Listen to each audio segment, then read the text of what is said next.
Went fishing last night with the boy. You and me going fishing in the dark. It was fishing until dark, not in the dark. You and me going fishing till dark. There you go. That's fine. But I got mosquito bites now. Oh. And I got one right on my neck. Like right here. On your neck? On my neck. I just found out that engineers have developed a gadget. It's called the Photon Matrix. Whoa. That's fun. What is that? Well, it uses AI and lasers to detect and zap up to 30 mosquitoes per second without harming humans or pets. A photon laser? That's right. It can spot the mosquitoes mid-flight and take them down in just 3 milliseconds. Whoa. Sort of creates like an iron dome for bugs, and I like this thing. He's currently raising some money. The guy who invented it is raising some money right now to bring the Photon Matrix into production. If they pull it off, a basic version would be priced at about $70. $500. Oh. The professional model would be priced at about $600. Look, it's new technology, but I like this thing. It's basically a laser. It's a little. Think about like how big is this? Like an index card size? Okay. Little electronic device that can shoot out lasers and zap mosquitoes out of the air. Whoa. I don't know its range, but 30 mosquitoes per second is pretty awesome. And it actually, did he build it onto like a turret? He did. It's on like an air defense turret. Oh, and they smoke when they die. You're a turret. So it basically is a little air defense turret that lasers That's little mosquitoes. Intense. And they go smoke. Oh, I'm not mad about it at all. Why are you feeling bad for them? I don't know. I hate them too, but I just feel sad when things die. That thing's pretty cool. I kind of like that. How much is it? It's $500. For the basic one, yeah. Yeah, we're not getting that. Why? Sorry. Because it's $500. I have a mosquito bite on my neck. That's not going to fix your mosquito bite, pal. Not right now, but it'll fix future ones. Are you going to carry it with you? Yep. Okay. I'm going to set it up around me. Okay. Have fun. All right, let's start the show. Okay. Hey, you want some good news? We'll dive into everything else and why the show is starting with good news in a little bit. But to just start, let's just start with some good news this morning. All right, let's do it. This is kind of an interesting story. There's a mom from California. How would you pronounce this name? Nauzhae. Oh. Nauzhae? Sure. Nauzhae. Sure. That sounds right. Sure. Nauzhae Drake. Okay. The last name's real easy. Ms. Drake here. She's from California. She had her 4th child on July 7th. It's the exact same birthday as her other 3 children. No way. And let me be clear here. None of the other children are twins or triplets or anything like that. All 4 of these kids have been born in different years on the exact same date, and none of the births were induced. I was just going to ask. I know. Wow. Isn't that weird? Like, Good. Planning? Well, I don't know. Is it better to have all your kids' birthday on one day? I don't know. She said it's still very surreal, and it's like I have Christmas twice a year. Oh, yeah. Which That's there's what that, I'm right? saying. It's yeah, but then expensive. two and done. Yeah, I know, but then this one's like, oh, I didn't get the cake I wanted because Bill got the cake he wanted. Bill. She named one of her kids Bill. Her name is Nauzhae Drake, and she named one of her kids Bill. Yeah, I don't think so. I don't think Bill Drake is one of hers. The odds of having 4 kids with the same birthday without hospital scheduling procedures are estimated to be 1 in the millions. Now with 4 angel babies, I don't know, that's a quote, to take care of, she will be plenty busy for the months and years ahead, especially since she is a nursing student and expected to graduate in December. Along the way, every July, there will be one big party for those babies with 4 different themes. Yeah, that's what I'm saying. 4 cakes, 4 groups of friends. Yeah, oh. 4 times the amount of pizza. Like, what are we doing here? This is a lot of birthday. 4 songs. Oh, that's exhausting. I'm exhausted thinking about planning those birthday parties. I want to know how many years between them. I don't know. Several. I'm looking at a few years between them. Really? Yeah. That's crazy. 1 in a million. She's probably like, man. One in the millions. I couldn't have had chance. a lottery 1 in the million. Yeah, there is that, right? I had to have a baby on the same birthday. 1 in a million luck. You get it? She's 20. Say again? No, it doesn't matter. I was trying to do more research. I know. I was trying to find the age of the kids. She's 26. I'm trying to find out the age of the kids. Okay, one turned 3. They're close. It's probably like 3, 5, 7 maybe. There might be 2 years between them. But then the new one's going to have a larger gap if the youngest one here is 3. Okay. That's a guess. Oh, well. It doesn't matter. Very exciting. I can't find it. It's It okay. doesn't matter. It's all right, Josh. All right. We can just move along. It's all fine. right. It's good news. Well, let's start by, apologizing for not being more present in the 6 o'clock hour this morning. We were not in the studio until it was time to do good news this morning because we had a bit of an adventure. We had I was going to say crisis. It wasn't a crisis. Here was what was exciting to me. Was that today we were getting out a little earlier than usual. I was like, this is awesome. This is something we've been striving to work on, and here we go. Like, this is great. And I was really stoked about the energy that we had walking out the door. Me too. Now, give me some backstory, because you woke up and you let the dog out into the backyard. Our routine is I wake up, I go brush my teeth, I use the restroom, I do wash my face. And the dog sits in the hall and waits. I open the door and the dog is in the hallway, typically. She wasn't there this morning. But as I went back into the bedroom to get dressed, she comes into the bedroom as I get dressed sometimes too. And then it's like, hey, how's it going? Good morning. And she's excited and she's like, I'm ready to go outside. Like, are you ready? Let's go. Let's go. All right, you got your shirt on? Okay, let's go. I know, right? Like, can you let me out now? She's antsy. Right. So that happened. Typical. Go outside. I tie her up, let her go. And when I went to let her back in, she was going crazy over something underneath the fence. And it smelled like a skunk. Uh-huh. And I didn't hear anything. Normally she goes crazy about something under the fence if there's another dog, but I didn't hear any other dogs. And so I was like, And she was jumping at the fence like she does? She was digging underneath the fence. Well, that's probably where her feet got all dirty. Probably. And then I let her back inside, fed her some breakfast. We grabbed our bags. Typical. That's pretty standard. And she bolted out the door. Out the front door, which is not a fenced-in yard. The backyard at least is a little more fenced, but she's also on a dog run lead thing. She's never done that before. I know. We open the door. Off. She's an escape risk for sure. Right. But like she'll kind of just like wait and be like, am I going? Am I not going? Are you guys taking me with you or not? Yeah. Typically in the morning, she knows the plan. She knows the routine. She sits on the couch and just watches us. Correct. Not today. No, she jumped over stuff to get out the front door, took her which opportunity. she's done like once or twice before. And fortunately, there's no traffic that early in the morning in front of the house because she's run out in the road in front of cars. She did that this morning. Stuff. Well, I'm saying like there weren't cars this morning. Right. Is what I'm saying.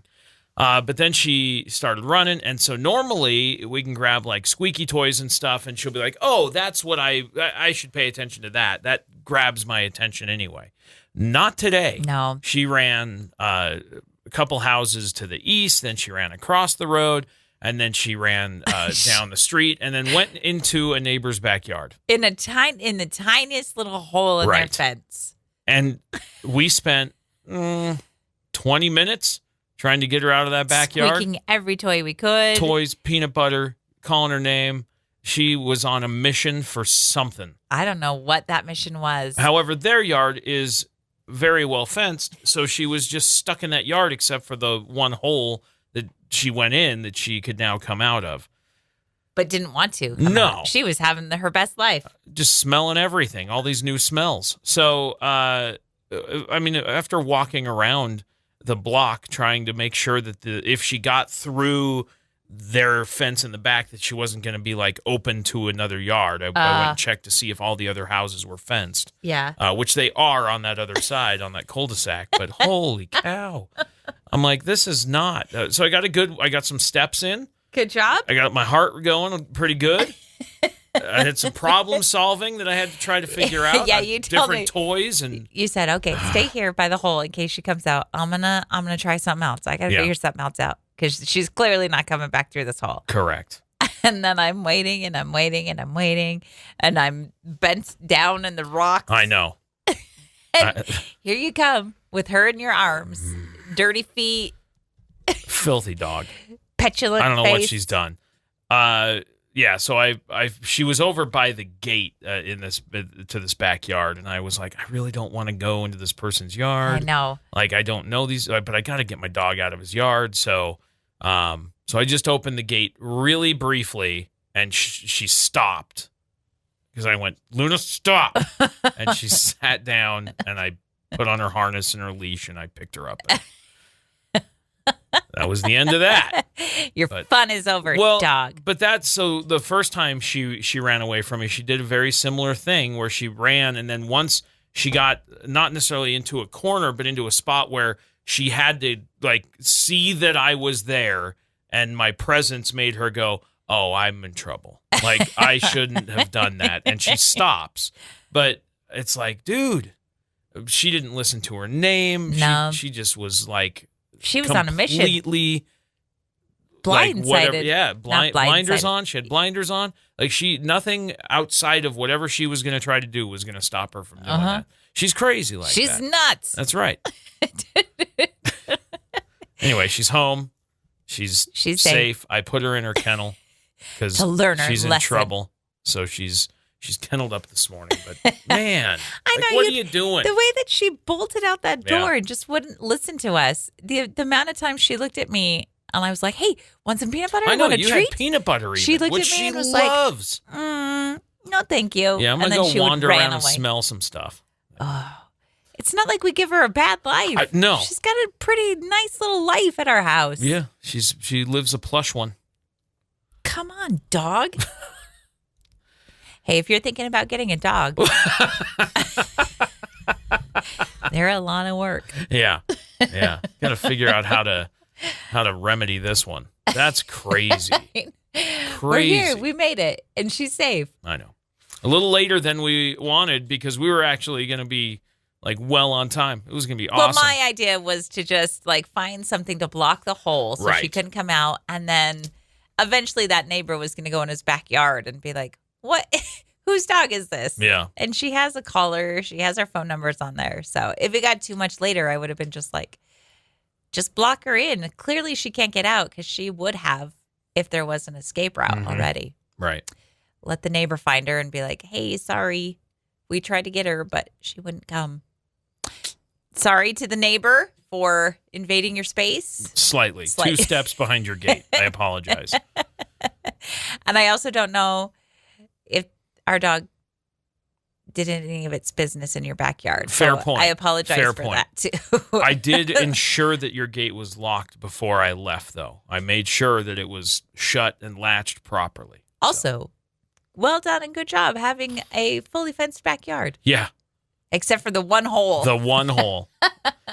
Yeah. Anyway, that's that story. That's how you want to start a day, chasing a dog around the neighborhood. It's a fun way to get it going. We're here now, though. Woo. So, thumbs up. Good teamwork on getting the dog. Clap. High five clap. Farmers Market, yeah? Did you see my cool shirt? Oh. Yeah. Nice. Idaho Falls Farmers Market shirt I'm wearing today. Nice as one. a reminder that you can stop by the farmers market this weekend and help out a really great cause. Every month, Riverbend Media Group, all of the stations here, team up and support a cause. This month, we're supporting the Haven Family Shelter and the Idaho Falls Rescue Mission programs. So you can stop by the Riverbend Media Group booth on Saturday and make a donation to help out these awesome facilities and these programs that these guys they do. They're looking for like the high priority item is some non-slip black shoes in various different sizes. Those are high priority for people doing job interviews. So those are a big deal. I assume that's for men and women? I would assume so as well. Okay. Yes. Yeah. Of various sizes. Various sizes, yep. And then laundry detergent, box cereal, toilet cleaner, floor cleaner, trash bags, women's backpacks, canned fruits and vegetables. Those are the items in high demand right now for the Haven Family Shelter and Idaho Falls Rescue Mission. And we have that list posted in the Classy 97 app. You can just tap the Farmers Market link and get all the details. But the Farmers Market is happening 9 a.m. to 2 p.m. on Saturday. It's on Memorial in Idaho Falls. It's a great time. Lots of fun to be had down there. Lots of dogs, lots of food, lots of crafts and meats and cheeses, produce and music. Did we get everything? I mean, yeah. Baked goods. There's and then there's also a chance to help out a great cause. So stop by our booth and learn more about what we're doing and make a donation to help out the Haven Family Shelter and the Idaho Falls Rescue Mission programs this Saturday at the Farmers Market. And maybe even stop by the information booth and buy a cool shirt like mine. You can. That's where I got mine. Do you like your car? Do you like your truck? Yeah. Do you plan on getting a new one anytime soon? No. Okay. Good Do answer. you like your car? I love my car. Do you plan on getting a new one anytime soon? No. You know why? Because it's paid for. Well, I understand. And I don't want another car payment. Well, I just was trying to figure out where you were going with this. Oh, you think I'm only asking you because I want you to ask me? And that's what. Is that what you think? No, that's never happened in the history of ever that you've said something and then been like, yeah, no, but here's my answer. Thanks for asking. Like that. I think that happened 3 times yesterday. But okay. The one time I do the thing, it's not what you wanted. All right. I'm figuring out life. What's up? Why do you ask? I was just curious. A lot of people like their car. How many cars do you think we've gone through since we've been together? Well, you say gone through, like we've worn them down to nothing. I mean, some like of them. Like a dull pencil. What do you mean gone through? Well, when I met you, you had a Toyota Camry. Okay. And that was sad to get rid of that car because I really liked that car. It was a 1991 Toyota Camry. And we it was dated really in awesome. that car. That's right. And you had a bumping sound system. I still have the bumping sound system. It just isn't installed in anything. No, I know because but I did. I had the big subs and the amp and the whole thing. Yeah, it was cool. I liked cruising around in that car with you. So the fun. Camry, and then you had the Lumina. The Chevy Lumina. Which was pretty awesome until it started overheating, and then that went through that one. And I think after that is when we got the Passat wagon. Uh-huh. You're right. So that would be number 3. Then we had the But Xterra. What's sad about your Toyota Camry, too, we brought back home from the hospital in that car? I know. Oh. This is why you cry and get all emotional when you see a car being traded in. Okay, and then we had the Hold on. the Did you say the Passat Yeah. wagon? Yeah. Oh, that one we moved. I loaded. Listen, what is your attachment? When we bought our house, I just loaded up our stuff as much as I could fit with the kids, and then here we go. And we were kind of, I mean, between the Camry and the Lumina, that was a 2-car situation. Then when we sold the Camry, we just had the Lumina. Then we were down to 1 car. And we stayed a 1-car situation until we got the Honda, until we got Margaret. So we had Maxwell and Margaret. So that's going to be 5. And then your Tacoma. Right. So that's going to be number 6. And then Zippy is number 7. The Volkswagen Golf. Uh-huh. And then your Tundra. Well, no, and then the Solera, and then does the Solera count? No, because that's Beck's car. Yeah. Well, the kid's car. Okay, so that puts us at 1, 2, 3, 4, 5, 6, 7, 8 cars. 8 cars since we've known each other. We've gone through in 23 years. Okay, yeah. That's not terrible. It's like a car every 4 years. That's not bad, actually. Roughly. A poll. They asked people a poll. You love a good poll. Sure. I do. The average car has seen 11 major milestones, life milestones. The car has. Oh, Yeah. this is going to just pull on your heartstrings. I know it is. Bringing the baby home. Road trips, first sure. dates, teaching your kids to drive, Right. moving to a new city or moving at all, going to the hospital, bringing home your kids from the hospital, all of those. Which is sad. When we got rid of some of those cars, I was like, I know. You felt bad when we got the Xterra and traded in the Passat wagon. You were sad about that. I know. And then the Xterra it died. The engine died, had to be replaced.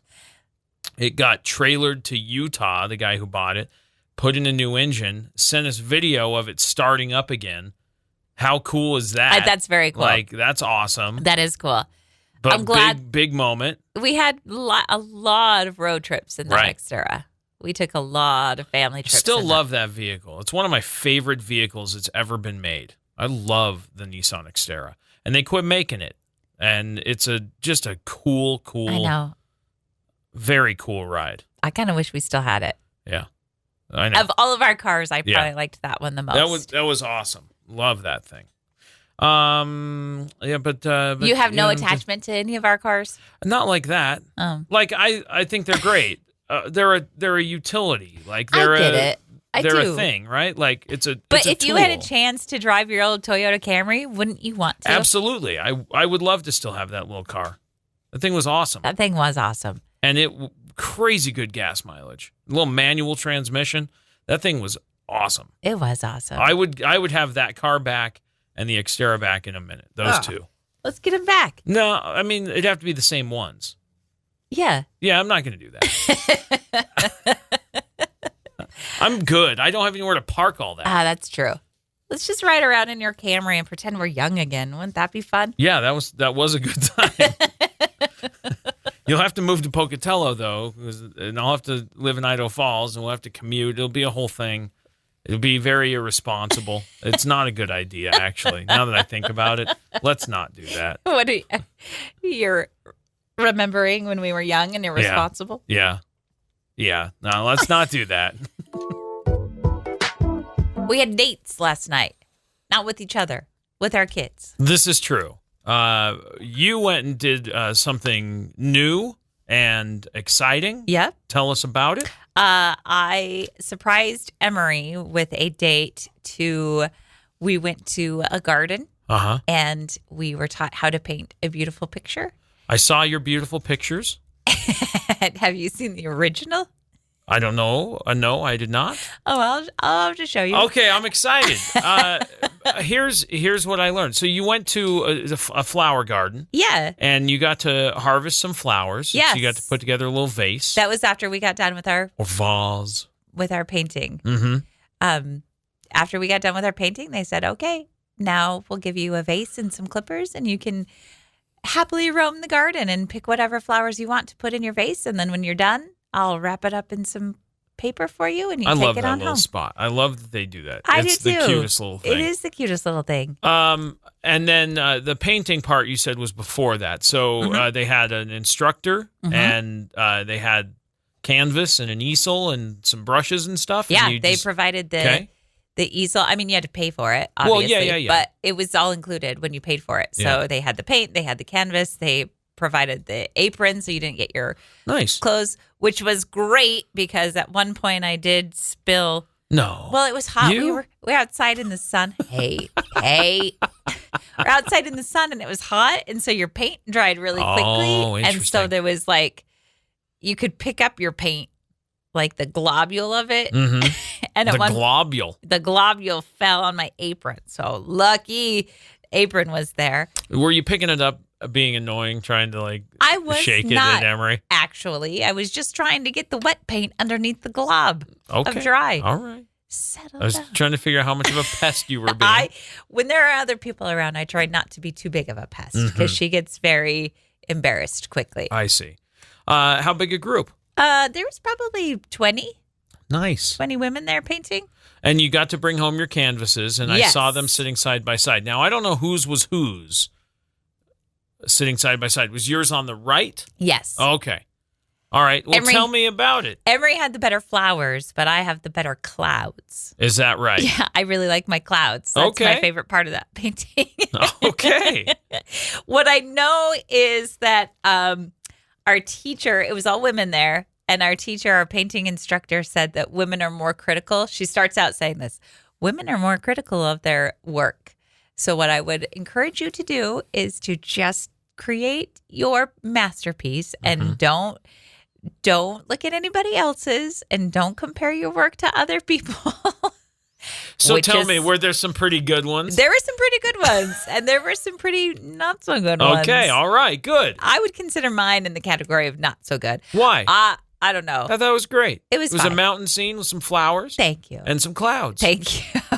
But it is hard to not look at other people and go, we have the same paintbrushes and we have the same tools. Mine doesn't look like that. Yeah. What's wrong with my paintbrush? Yeah. This paintbrush is broken. Yeah. It's not painting pretty pictures.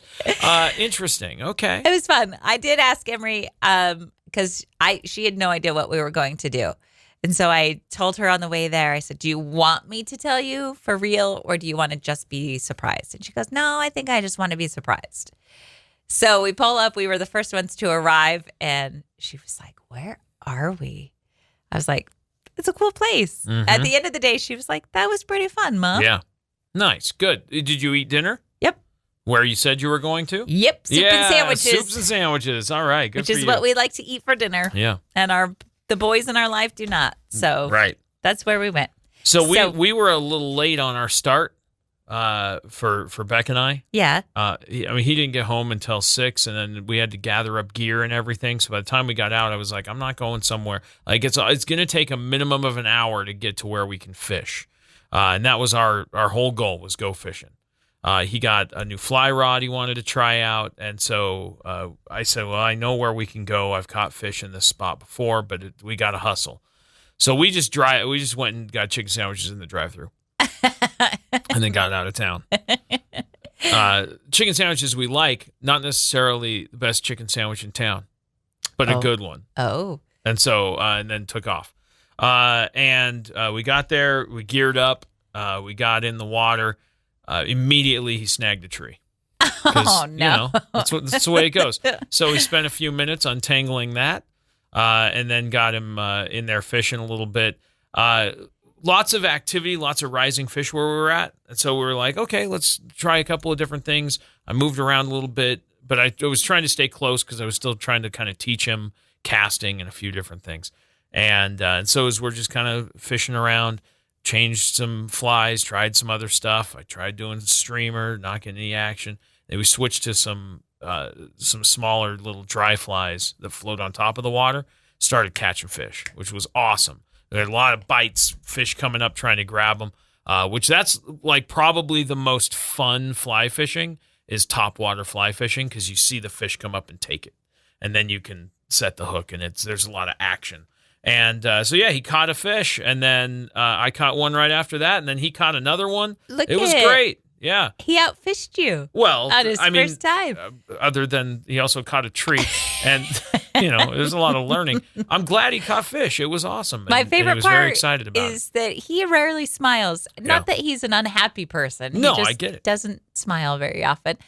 And those pictures of him with those fish, he's got a legit smile. Right. It was a big deal. La-di-da. Yeah. And the two fish that he caught, and the one I caught, we were in a big old Rocky Mountain whitefish pool, apparently. So it wasn't like the greatest fish in the whole wide world. They're fun, and they fight, and they're, they're aggressive little fish, and they jump. And so they're fun to catch, but they're just whitefish. They're just whitefish. Good old Rocky Mountain whitefish. Oh, Rocky Mountain but it was fun. It'd be way more fun to hook into like a big trout, but I'll take it. We caught fish. Yeah, that's exciting. Yeah. You were out on the water with your kid. That's cool. And we caught some fish. So it was all good. Nice. A nice little evening. Good date nights. Yeah. With our kids. If he would get off work when I get off work, we could really have had an adventure, but that's fine. Fridays. He's off on Fridays. I know. We're going to have to do some more fishing this week. What's going on? Are we fishing this weekend? We can. Oh, good. Good answer. Well, I think we should probably say congratulations to some folks. Okay. And also look forward to future things, maybe. Let me explain. Here's the deal. The final lane markers on the new roadway for the Flying Y system interchange in Pocatello is coming to what they're calling successful conclusion. So congratulations, Yeah. right? It began in July of 2022. So it's wrapping up actually a little bit ahead of schedule. What? Which is pretty awesome. They expected it to be done August of 2025. And we're mid-July, and they are like, hey, we're really close to done with this thing. That's fantastic. Isn't that news. great? So, well done. Bravo. They expected it to take 3 years to do that project. Yes. It checks out. It was a beast of a project. Yeah, listen to some of these stats. Go ahead. What were you going to say? I was just going to say, every time I drive through Pocatello or go to Pocatello and I have to drive that interchange, I go, oh, the logistics of trying to figure out how this all was managed. Well, his name is Greg Roberts. He's the project manager, and he said, we're excited for people to use the final product. We hope it's something that will last a long time and keep the traveling public safe as they use it. This is what just blew my mind. The scale of this is truly historic. Approximately 1 million cubic yards of excavation have been completed. In addition, about 490,000 tons of base material was brought in. Base material? Yeah, like the road base.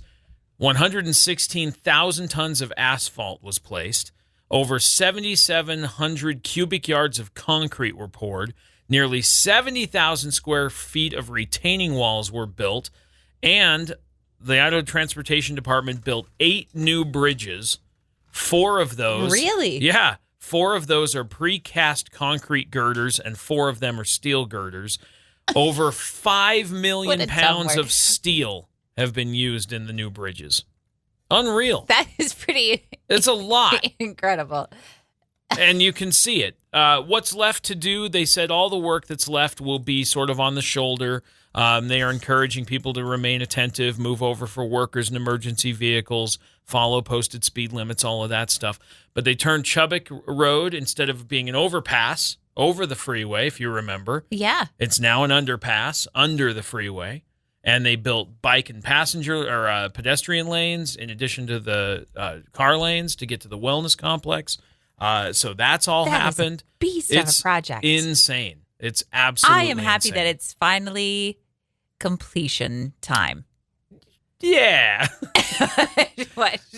So what's next? Well, they're gonna all the open areas will be sprayed with native grasses, so it'll have some landscape stuff done to it, which is great. Fine, cool. Here's what's next: widening I-15 from just south of Pocatello to Idaho Falls. Oh, really? It is going to be south of 3 Pocatello? lanes. Yeah. So you know when you go south of Pocatello and it goes to the bend as you turn to go toward Ingham? Yes. That bend, it will be 3 lanes until you get to that bend, basically. Oh, okay. And then all the way to like the Jackson Ammon exit on I-15 by what's it called? Jackson Hole Junction. Yeah, Jackson Hole Junction. So that's going to be 3 lanes. And the reasoning in my head that they didn't continue to go all the way to the Highway 26 and everything is because they've got to figure out how to fix that whole area. So it's going to be 3 lanes up until you get to Jackson Hole Junction, and then the rest of it is going to be rebuilt later. When are they starting that project? They got to figure it out. They got to figure out how to get people to exit on Broadway and on the highway connection. They got a lot of planning to do for that. Logistics. No, thank you. No? No. Yeah. Hey, the whole time you were telling me that story, the only thing I could think about was that, what's that, asphalt joke? No. I'm not going to say it. It's not a good joke. We'll just say no. The whole time you've been thinking about that terrible dad joke? Yes. Yeah. Okay. Anyway, congratulations to the Woo-hoo. crew and the project people Way and to figure everybody out the working on that. logistics. You've done it. Well done. Bravo. High five clap. Yeah. Are you prepared to answer one of life's real questions? Yes. I've never been more ready. How long will you leave out a glass of water in our house and still drink it? The rest of the question is, it says it's not like it goes bad, but after a while it's weird, right? It's tepid. It turns tepid. I like saying that word. And sometimes I drink water and I go, tepid. And then I've never said that word in my life. I just say it to myself and then I kind of giggle and then I dump it out. Tepid. Is that from something? I don't know. If it is, it probably is, and it lodged somewhere in my brain, but I have no idea where. I don't know. Tepid. So, overnight, will you drink a glass of water that's been sitting overnight? Yeah, that's fine. Just this water bottle that I have right here, my emotional support water bottle. Yes. I filled it up last night, and then I drank some, but it was still half full this morning. And but it has a lid on it, so you feel a little better about it? Yeah. That's fine. But even if it doesn't have a lid, overnight is fine. I think past a day, I'm not drinking that water. So if you got a glass of water, took a little sip, set it on the counter, let's say it's lunchtime. You've been working in the yard. You came in, you got a drink, you set it down, you went back outside, you did some work. Dinner time came around. You went to go get some dinner. You came back. You're hanging out in the living room, and you're like, "Oh, I'm thirsty." Okay. And you go to the kitchen. Are you drinking that glass of water, or are you getting a new one? No. I mean, I'll probably put some ice in it, but I'm same still water? drinking it. Yeah, I think that's fine. Why? I feel there's no why. I'm just asking why. There's bacteria. No, I just want to know. Like, what's your what do preference? you do? I don't know. I feel like strange water isn't my friend. I don't want to drink strange water. What? I don't know what's happened to it since I stepped away. What do you think has happened to it? I don't know. Now I'm going to start. If there's open glasses on the counter, I'm just going to put my fingers in there and gross. And then just wait. No. Who's going to come drink this? I'll drink and go, tepid. Gross. Don't go around stirring people's water with your hands. Do you know, I looked up the definition of tepid. The definition is only slightly warm, lukewarm. I thought it meant like a strange flavor or something. Or it can also mean showing little enthusiasm. Tepid. This water's not excited to be consumed. I don't know where that's from. That's got to be from something. But you have to do the tepid. No, I don't think I will. That's a you thing. And I like that I've never heard this ever. This is something that you've done in your head. Like normally, like you will take a drink of like your tea or a hot cocoa and you'll say the word sip before you take a drink. You'll go sip. Or you'll say it after where you'll take a drink and then while you still have it on your cup up to your mouth, you go sip. Like, what is that? Hilarious is what it is. Okay, all right. Tepid. Tepid. You're strange. I know. As strange as weird left out water. That's you. Here I am. There you are. Okay. I haven't noticed cars on our. Okay, let me go back. What do you do? I don't know. I don't know how to radio. So, what do you want to talk about? When we drive to work every morning, yes, you take your truck, I take my car. That's right. Because carpooling What? Well, it's No, because I know. I You have to leave. leave at a different time, and there'd be a whole logistic thing of me having to walk halfway across the city. Anyway, go on. We drive separately. Yeah, we drive separately. Yep. But as we drive in the morning, there are runners, Joggers? joggers, Athletic people? Fitness conscious people? Yeah. Yeah? Running down Sunnyside, Sure. and it changes sometimes. What do you mean? The people? The people. Okay. All right. Okay. Well, you imagine, I mean, when we go on our evening walks, we change the route. Okay, listen though. I know. But typically it's the same. You see the same people every day. Like they have a routine. That's Sure. their path. They're running. Yeah. And then there's like days where you go, oh no. Like there was a man who was running. This was months and months and months ago. Mm-hmm. And he was running and I could see him on the same stretch every day. Every day. And then one day he just wasn't running anymore. And Was I he haven't walking? seen him. No, I haven't seen him you at just all. haven't seen him. Maybe And he so then I'm changed like, his route. oh, I hope that guy, I think Or he about him moved? sometimes on my drive here going, I hope that guy is okay. Yeah. I hope that guy is still on his fitness journey. Or maybe he reached his goal. Maybe Or he was training it's for possible. a race, and I now hope he's so. done training. I don't know. Now, since then, there is a woman who's been running. Right. She has a ponytail. She's I've blonde. seen her. Yeah. I haven't seen her in a couple of days. And I go, oh, I hope she's okay. Well, we were a little bit late this morning I because of understand the that dog. we were late, but I haven't seen her all week. Yeah. You get used to seeing the same Sure. things on your drive to work, which, you know what's interesting though? I never see the same cars on our way to work. I do. You do? Yeah. I don't. And there are certain times where I'll drive, home or whatever. If I'm on the same route or around the same time, I'll see some of the same vehicles. Will you? Sometimes there's a guy on a motorcycle early in the morning who must have like a regular standing appointment at a medical facility. I see him all the time, and sometimes if we're a few minutes late or whatever, his bike is parked, and I go, oh, he's made it to his appointment. It's funny what you notice Yeah. when you are driving your same routine, isn't it? Yeah. Before I worked here on the radio station and I would go to work at 9, Mm-hmm. there was a car.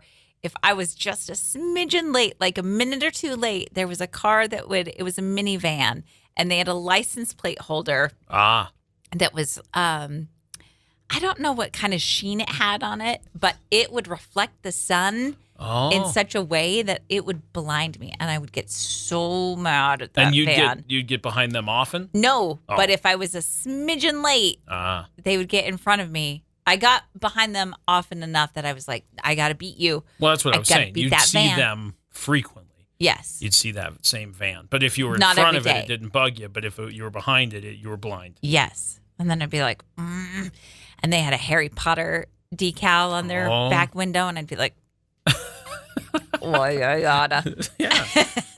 But you haven't seen that in a while. No, because I don't go to work at 9 anymore. Oh, that's right. I was going to say because you changed your route, but I don't miss. I don't miss that. new route. I don't miss that van. When they were doing construction, and we had to take a side road, like they had detoured onto a side road, and everybody was doing the same route. That's when I saw a lot of the same people. Because I think if you were just a person traveling around, you avoided the area. Like you just went a completely different way. Yeah. But if that was your main path and you had to take detours, I saw a lot of the same cars and drivers It's interesting. frequently. I never noticed the same cars. Yeah. But I noticed the people, the joggers. Mm-hmm. Well, except when they change their route or move or something. I certainly worry. Physical therapy, maybe? I know. I just worry I don't about know. you. I hope you're doing okay. Or maybe they're an afternoon jogger now. No, I need to see you. You're part of my routine. Okay. Well, that makes sense, I guess. We'll keep our eyes open. We'll let you know if we see you. We'll wave and honk and stuff. No, I won't honk. You should. You should honk and wave. No, I'll just. Don't be annoying honk. Don't. But you can go like toot toot. No. Have you ever been jogging and people honk at you or even Have I walking? ever been jogging? You know who Rube Goldberg is? I know the Rube Goldberg machines. Correct. That's what I want to talk about. Yeah, but I don't know who Rube Goldberg was. I imagine the guy who made a Rube Goldberg machine. Correct. Yeah. So a Rube Goldberg machine is It's a complex series of things that happens to result in a very simple end result. Task getting completed. Very, very rudimentary task that is way overcomplicated by a series of events that have to occur. He was actually a cartoonist, Rube Goldberg. I think I knew that. So you can use like levers, pulleys, inclined planes. Yeah, marbles. You can do force, all kinds of things. All kinds of stuff. Domino effects. Our son was obsessed with these when he was little. He never made one. He got a kit once for Christmas to make one and never made it. But he would watch videos of these all the time. And we have never, ever made one before. And I think that should be on the agenda soon. So I like some of the kits that they make involve magnets on like a big metal board, and then you can tip the board at a slight angle. Let's say like something like this, like a plane. Yeah, but like a little angle, and then you use the marbles or whatever, but you use gravity as the driving force because you have to have a trigger event. Correct. I was just watching one. This is what spurred my memory. I was just watching a video of a family doing one, and there was a cat who got in the middle of it, and they were like, no. I've seen that video. Have you? Yeah, but the ping pong ball makes it where it was headed because of the cat's interference. I know. I don't think it would have made it unless the cat was involved. Made it happen. I want to make one. Okay. We always, when our kids were little, we were like, let's do it. And we never did. Okay. We have dominoes. Well, we have marbles. The biggest thing is figuring out the simple task that it needs to accomplish. Mm-hmm. And then I think you build it backward. Okay. I think. But depending on how big you go, it could get crazy. Let's do it. Let's try it. We got stairs. We got all kinds of stuff we can use. Mm-hmm. I put it on the to-do list. Okay. Did you put it in the calendar? No, because I don't know if it doesn't exist. I don't know if we're going to get to it today. Right. Because there's other things on the agenda for today. So there are? Yeah. Oh, no. I don't want there to be other things on the agenda. No, it's not terrible things. It's just errands. I know. Nobody wants to do them, but they've got to be done. Errands? Not errands. Fine. Okay, it's on the to-do list, but not on the calendar. Okay. It's not set in stone. It's penciled, not penned. There you go. Got it. Okay. Sounds good. But they are fun, and it would be cool to build one.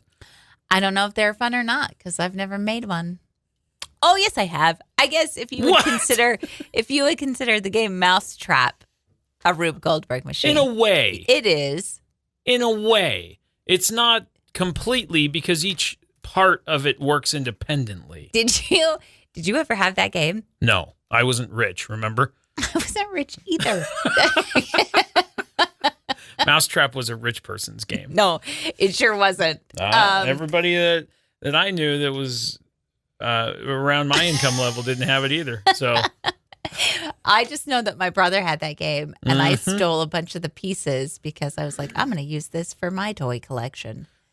So, and then he would go to play it, and he'd be like, he's missing everything. Where's my bathtub? There was a bathtub? Oh, yeah.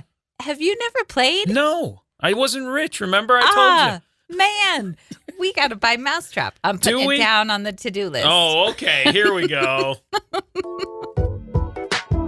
It is time for Would You Rather This or That. Josh, I got a fly fishing Would You Rather today. Oh, interesting. Would you rather fly fish in freezing temperatures with no wind or extremely hot temperatures with constant wind? Well, I can already tell you the answer, but what are you going to pick? Do I have to pick? Well, yeah. I'd prefer to just be in the truck. Is that right? Waiting for you to be done. I'm gonna pick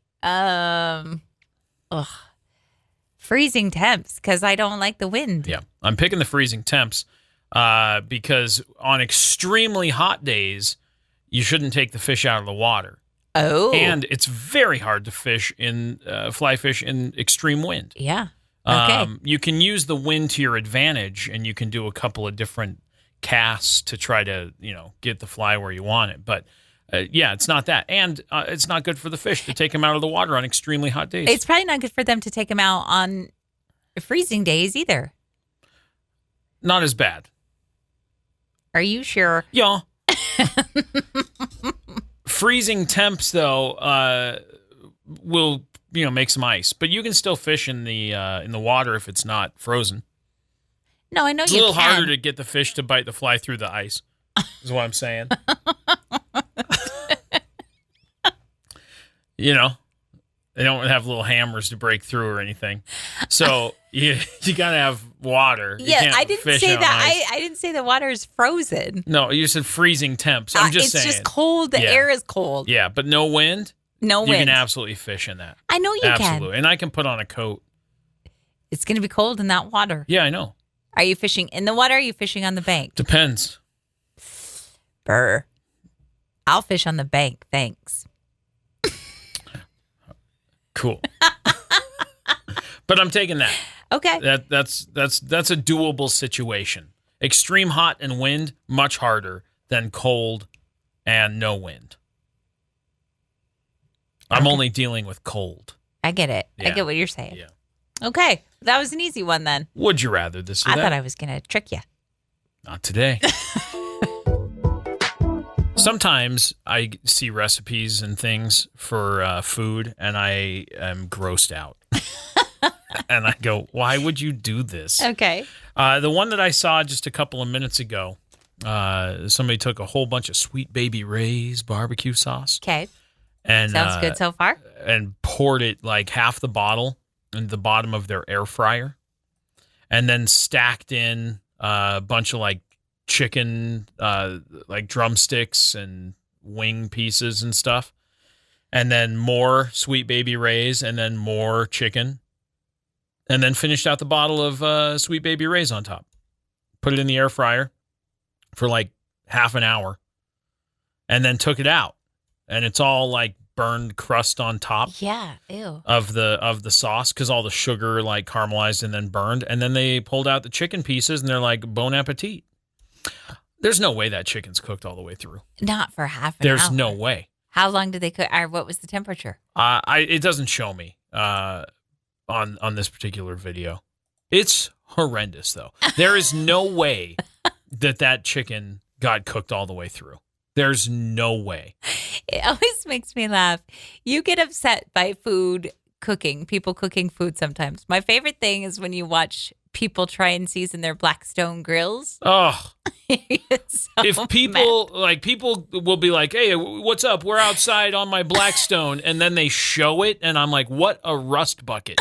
What have you done to that thing? Do you know what the word seasoning even means? And they're like, yeah, I put salt and pepper on my food when I cook it. No, you didn't season your grill, dude. It's awful. It's my favorite thing. Yeah, so somebody commented on this video and said, well, that's a great way to ruin your air fryer. Yeah, I was going to say, because you can't pour... Like they poured it in the bottom? The big bottle of Sweet Baby Ray's. No, that's not what I'm saying. The bottom. Yeah, not the bottle.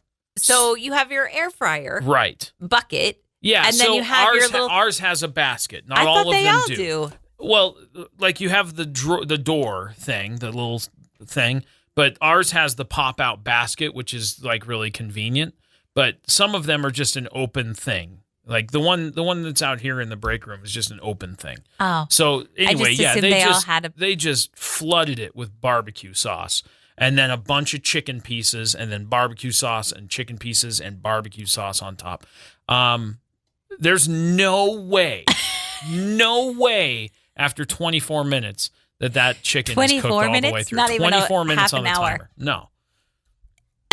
No. Well, how small are the pieces? They're like full-on raw chicken drumsticks. Are they frozen? No.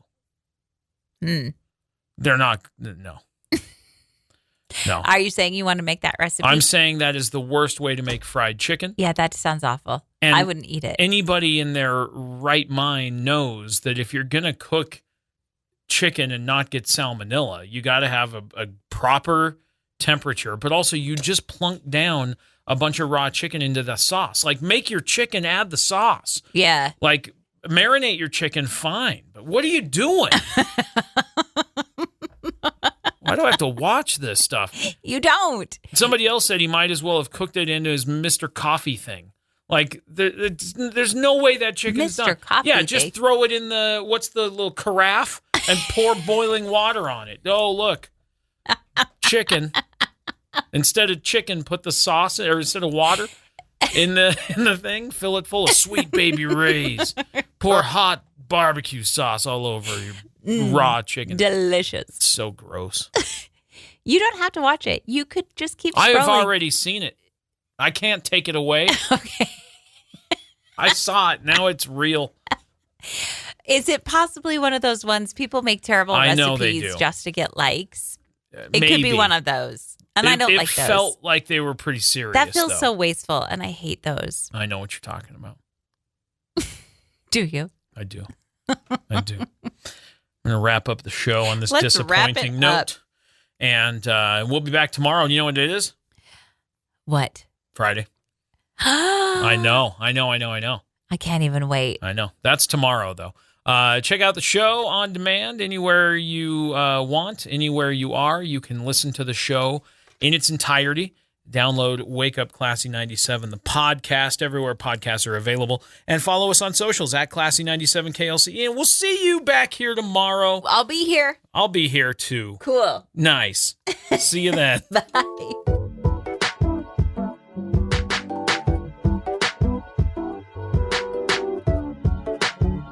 Thanks for listening to Wake Up Classy 97, the podcast. If you enjoy the show, please share, subscribe, and rate the podcast. Wake Up Classy 97 is hosted by Josh and Chantel Tyler and is a production of Riverbend Media Group. For more information or to contact the show, visit riverbendmediagroup.com.